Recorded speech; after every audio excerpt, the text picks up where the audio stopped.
This is from Flora via email. If as a member of SAG-AFTRA I have the same professional name, what happens? Well, that's a great question as well, Flora. If you, as you probably know, Screen Actors Guild and AFTRA already have processes in place to deal with name duplication. And since, of course, a lot of the members who are members of SAG or AFTRA are already members of both, that name duplication issue has already been taken care of for most people. But after the effective date in the new union, the existing policies of both unions as to name duplication will continue on, and any discrepancies between those will be dealt with by the initial executive committee. So for people who already have a professional name in one or both unions, that will continue to be their professional name until some other decision is made in the future. Thank you, Duncan. This is from Anonymous. We all know Anonymous. Anyway, what will the percentages be in the new union of actors, broadcasters, and recording artists? Kim? Kim, can you? All right, the question is, what will the percentages be in the new union of actors, broadcasters, and recording artists? Okay, that's a good question. I think that we will be able to determine that more closely once we get to the new union and we do the full final census after the new union comes into being. However, if you look at the memberships of the two unions now, and particularly looking at how AFTRA is structured, combined with Screen Actors Guild, probably 90% or 92% of the members of the new union will be in the category of actors, and the remaining 8% will be split between broadcasters and sound recording artists. All right, next Can somebody up. say that again? Yes, say that one more time, Kim, because good for you. Go on, Kim. We believe approximately 90 to 92% of the members of the new union will fall into the category that is now considered actors. Recording artists and broadcasters will probably fall somewhere between in that 8%. How that would be divided up, I don't have that answer now, but it's somewhere between 4 and 5% each. Thank you. All right, next question. Sorry. If I'm a member of SAG and AFTRA, my wife, who was active in AFTRA, is in good standing but has been on leave for 10 years. Could she retain her inactive status in the new union, or would she need to activate her status prior to the merger? She has no intention of becoming active anytime soon. This is from Wiley via email. Amy, that's for you. Okay. If you are inactive in one union, in either one of the unions, you will continue to be an inactive member of SAG-AFTRA. You won't be forced to, you won't have to activate your membership in order to become a member of the new union. You'll simply continue as an inactive member of SAG-AFTRA. Yeah, and then if you want to work, just as in the two unions now, if you want to work, then you're going to have to become current. Thank you. Thanks, Amy. This is from Jamie. Is there any truth to the notion that terms of the merger are subject to approval of our employers? Let me say that one more time from Jamie. Is there any truth to the notion that terms of the merger are subject to approval of our employers? Ned? No, absolutely not. The terms of the merger agreement are right there in black and white in the booklet that you were shipped as part of your ballot package. It's also online, and those are the terms, and our employers had absolutely nothing to do with creating those terms. That's what we spent better part of 7 months coming up with, and that's what it's going to be. And believe me, the employers don't like the terms. That's why we are creating them, so we can have one new union. Rebecca? Thanks, Gabby. This next one is for Duncan. What is the status of the lawsuit that has been filed in federal court for those of us who are trying to block the merger of the unions? What is being done to deal with it? This is from Michael, and it doesn't say from where. Okay, thanks. Well, first of all, the status of the lawsuit's pending. What's being done to deal with the lawsuit is earlier this week, lawyers for Screen Actors Guild and the individually named defendants filed a motion to dismiss all of the counts that are part of the lawsuit, as well as something called a special motion to strike, which is also known as an anti-SLAPP motion. Both of these motions are intended to cause this lawsuit to be dismissed. The lawsuit that was originally filed in such a way that there was no hearing scheduled or anything that was going to happen on the lawsuit until the end of March to begin with. So the lawsuit is continuing on in that way. I would mention that, just to keep you fully updated, one of the original counts of the lawsuit has been dismissed. A new count has been added. So there's been quite a lot of activity in terms of filings and papers going back and forth over the past week. The bottom line, though, is we remain extremely confident that this lawsuit is not going to interfere with carrying out this merger referendum.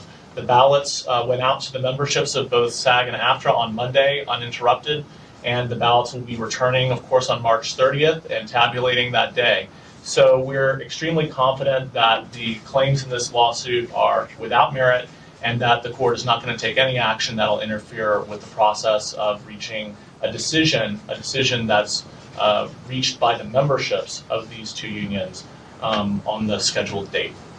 Thank you, Duncan. Democracy reigns. Okay. Will broadcasters who do not work under actors' contracts have a vote and a strike authorization on actors' contracts? This is from David, and I'd like to give that to Roberta. Do you need me to read it one more time, or is it okay? So broadcasters who are not working under an entertainment contract, would they be able to vote on a strike under the entertainment contract? Currently, both unions have in their constitutions language that talks about those things being voted on by the members affected thereby. Both unions interpret those terms. We have not set any policy about how members are going to vote on contracts or on strikes. Right now in AFTRA, in a national strike, it is done by the national membership, but it could easily be determined that it would be effective member voting. We just haven't come up with that policy yet. It's up to the new national board, frankly. Next question. This is for David. This is from Kate West via email. Hello, I'm a member of SAG and AFTRA, and I'm currently drawing my SAG retirement, but not AFTRA. Will my SAG retirement be affected by this merger? Thank you, Kate. Kate, great question. I believe your SAG pension will be further protected with this merger because you protect the union whose contracts underlie the pension and health plans. As a legal matter, your pension is protected, period. It's protected by federal law. It will be unaffected by the merger of the unions. But the argument that the leadership is making is that in order to protect your vested rights in the SAG pension health plan, and frankly, for those members who are on the phone who may have also accrued some credits in the AFTRA plans, that by merging these unions, we strengthen our ability to keep those plans healthy and strong. Thank you. This is, let me give it to you, Holter. I heard the merger will only create more union workers for the same amount of union jobs. Why is merger good when there won't be more work? I'll start at the back end of that and work towards the beginning of it. There will be more work, as a lot of different people have addressed in different answers, because this is an integral part of why we're trying to merge and create one union. We will be able to organize more work, to control the workforce doing more work, and therefore we will open up the opportunities for members to have more work. Now, frankly, my personal take on things is if you wanted to do something for a living that didn't involve competition, you wouldn't have signed on to do this for a living. There is an understanding that we compete for all of the work we do, every single one of us at every level. But that question is addressing a concern that somehow we're creating a smaller work opportunity and yet more people. And frankly, it's exactly the opposite. We are all under one umbrella and we speak with one strong voice. And the first thing we do when negotiating contracts that are currently expiring or when seeking to control jurisdiction in new areas that we may not have already is to create more work opportunities for every single one of us and have every dime we earn under those opportunities go towards helping us earn a living and feed our families and pay our rents and mortgages and buy heavy metal t-shirts. Awesome. Next, Okay. next one for Amy. Will people who have a single membership right now in either union have to pay any additional fees after the merger takes place? This is from Joseph via email. No, if you are paid up member in either union, you are a paid up member of SAG-AFTRA. If you owe any money to either union, but you are a member not in good standing, you'll be a member not in good standing of SAG-AFTRA. In order to work, in order to be cleared for work, you're going to have to pay whatever you owe, but you're not going to have to be paying anything extra in order to join the union. If you are a member of either one, then you will be a member of SAG-AFTRA. Thank you.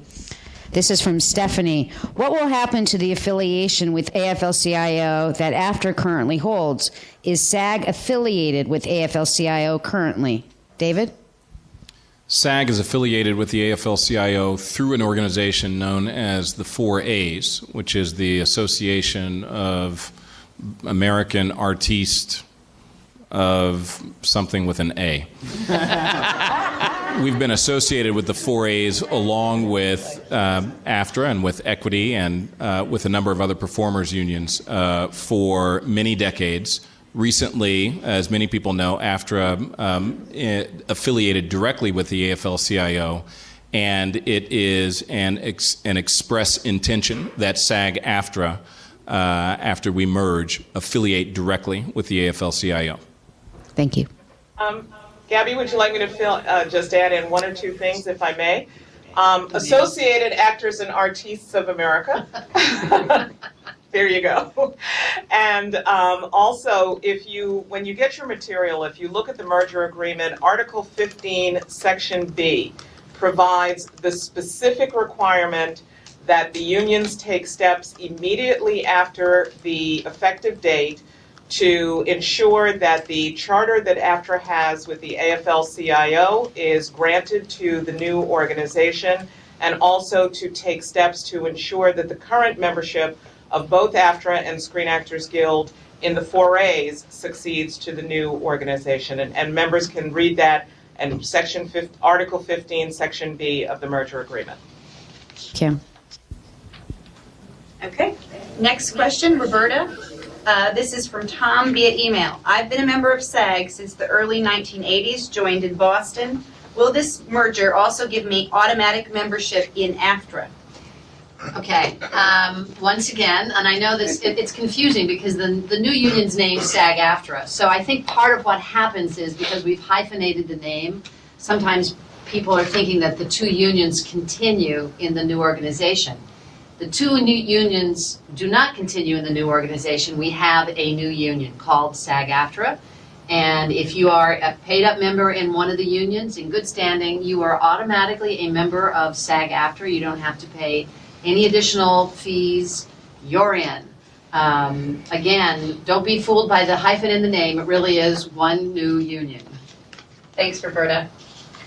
This is from Frosty in New Jersey. Will the new union members be allowed to be classified under more than one group? That would be category, i.e. actors and sound recorders. Do you want to answer that, Ned? Sure.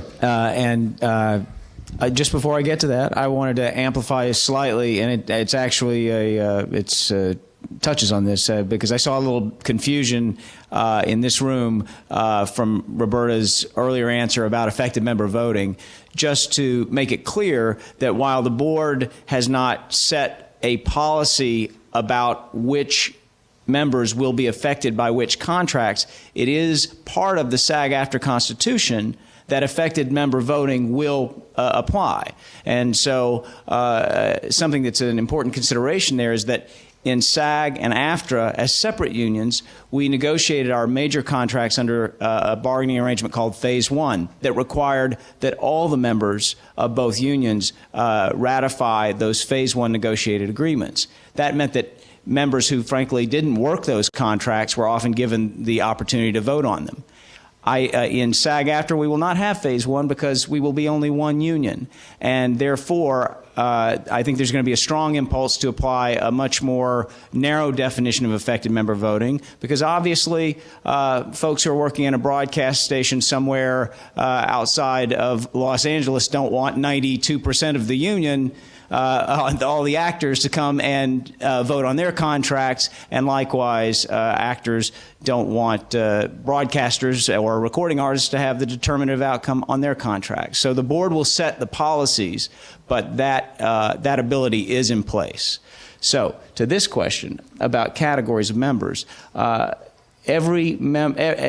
now, just as in AFTRA, every member will self-assign a category. When you join the union or as you come into this union, you will need to claim a category.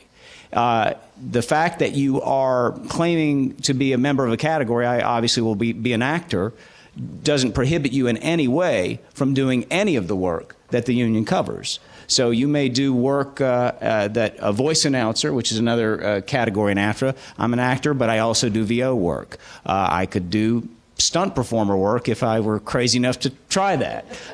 It's like singers do. Exactly. They're under the so it doesn't constrain your ability to do all the work the union covers. It simply is a way for us to organize the membership, which is essential for governance. So specifically, so thank you for that. To just clarify in terms of your question, though, you will only be able to go and put yourself in one category, but you're allowed to do different work, and that's what's important. Any of the work. And there is a time. And Kim, can you just give that the time if people want to change their category, they're able to do that? Well, the current situation in AFTRA is that people are able to declare their category once a year. However, in the new union, the new national board will have to set what the policy is for how members will declare that, and that has not yet been determined, but that will be one of the policy issues that the initial national board and initial executive committee will have to take up. Thank you. This will be our last question, Rebecca, because we're almost out of time. All right, then. This question is then from Chaz in Denver. How will merger affect programs like SAG's iActor? Somebody in Hollywood. The way it will affect programs like iActor and every other program, conservatory, and all of the various symposiums and other member services that we provide, is it's going to help us continue to provide them. Because like every other thing, it owes to bargaining strength. Look, the unions don't print money. It would be lovely if we could. Our money, our financial well-being, our health comes from two things primarily. The energy of our members who, you can't do it without the members. We are the union, after all. But in order to make it fly, to have the buildings we do our business in, to have programs like iActor, to have programs like Conservatory and the Film Society and every other thing, those have to be funded. And the way they're funded is by the dues that we pay as members. And our dues are based on our earnings, and our earnings are based on the contracts that we negotiate. And if those contracts provide higher wages, higher residuals, better working conditions, better pension and health benefits, we can do all of it so much better. And if we don't have bargaining strength, if we remain separate and we allow ourselves to be put in the position where the unions and we as members can be pitted against one another, then we lose our ability to do that. We lose our funding, and things have to be cut, and that's not a place any of us wants to be. We want to go forward into the future with strength. And the way you go forward to the future with strength is you go into the future with unity. You go into the future as one union. That's how it's done, folks. And that's why you should vote yes for this. Thank you. Now, yay. We want to thank everybody for joining us. Go to SAG-AFTRA.org if you have any questions. Remember, ballots are landing today or tomorrow. Vote. Make sure to make your voice heard. Yes for merger. Move forward into the new future. Thank you. Thanks, everybody.